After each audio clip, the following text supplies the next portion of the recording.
Kevin Garcia with FightHype.com, and we've got Eddie Hearn here of Matchroom Boxing. And Eddie, we had a really exciting weigh-in today, and it got a little crazy there at the end. I know you were in earshot. Can you tell us what was being said between Regis and Zorrila? Just said, I'm the fucking best in the world, and I'm going to show you tomorrow night. And Zorrila was just calm, actually. You know, kissed the biceps, belt sign, and Regis was getting a little bit agitated. You know, he's ready to go tomorrow night. It's going to be a great atmosphere in there.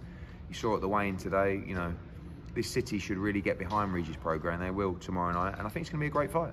Yeah, I do too. You know, I think our main event, as well as the co-main, are a little bit underrated. I don't think enough people realize what they might be getting. But you know, if you're looking at the co-main, fight fans know about Shakram Girsov. I mean, he's one of the best amateurs out of Uzbekistan. Calderon is 27-0. Good fighter, never really been tested, but been dying. Like, this guy has been in my DMs for like 2 years saying, I'll fight any welterweight in the world. Wow. So it's actually a really good 50-50 fight between two top 15 welterweights that want to make their name and try and challenge for a world title. So that's a really good fight. Even Ramla Ali against Guzman's a good fight. You know, you got opening the show, you got Jeremy Hill against Mark Davis. It's going to be a fun fight. It's actually a fun little card. And I actually think Prograis Zorrila will be a good fight. I think it'll be a really competitive fight, and I think Regis will stop him. Yeah, you know, I think a lot of fight fans, not casuals, but our dedicated fight fans, feel like it's going to be more competitive than maybe the average fan might think it'll be. What do you think Zorrila, or how do you think Zorrila's coming into this fight, especially being 2-1, having a fight in March, now looking for this opportunity and capitalizing on a championship? Yeah, I just think he's a good fighter. You know, Robert Diaz in the team, Cotto Promotions, they rate him. You know, he's got to be nice and long, nice and sharp. Regis is very aggressive, very heavy-handed. And if you let him get inside you and work the body and work inside, he's going to really bust him up. So Zorrila, I'm guessing, will probably want to try and keep it long. He's much taller than Regis Prograis, has a much longer reach than Regis Prograis. And he's an accomplished fighter. How do you see the fight going? I think Regis will stop him, but I think it'll be very competitive for 6 rounds. And I expect Regis to come through. There's a lot of pressure on Regis. I mean, he's done a lot of promotion for this fight. First time he's boxed in New Orleans for like 5 years. And he'll want to make a statement as well. Yeah.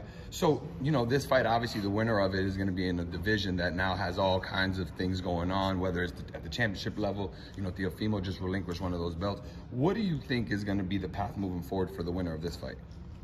For Regis, you know, we want to deliver him a lot of activity, a lot of promotion, and the biggest fights out there. So, you know, you look towards Haney. Obviously, we'll see what Teofimo does. Jack Catterall with us deserves a shot at the world title as well. We've got a lot of other 140 pounds. We've got a great fight between Richardson, Hitchens and Montana Love in Detroit. It's going to be a lot of fun. So I want to keep him active. I want to build on this. You know, we should have 6,000-7,000 in there tomorrow night. I want to try and make that 9 or 10 next time when we come back in September or October.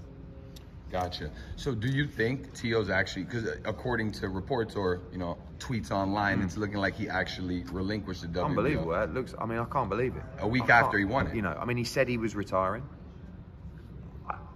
I don't know him well enough. I presume he'll fight again.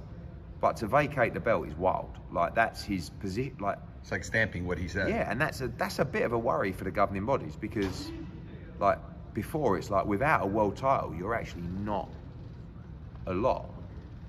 But he's going, I don't need that world title. I'm still a lot. Yeah. Do you know what I mean? Yeah. And you saw recently with Ryan Garcia against Gervonta Davis, no belt on the line. You know, biggest fight of the year, no belt. Yeah. So, I don't know. You know, you saw Errol Spencer's comments about sanction fees and stuff like that. Which was my next question. Yeah, but for me, like, belts matter. I believe they do. But sometimes you get to a fight. You know, Deontay Wilder against Anthony Joshua, one of the biggest fights in boxing. No belt. One of my next questions. You know, but Errol Spence against Terence Crawford, is it as big without all the belts and the undisputed tag? Quite possibly. But that fight is for undisputed. I do think there's a value for undisputed. I think there's a value for the belts. I think there's a value for unifying. But certain fighters become big enough, maybe, to, you know, Canelo, you know, I don't know. Gotcha.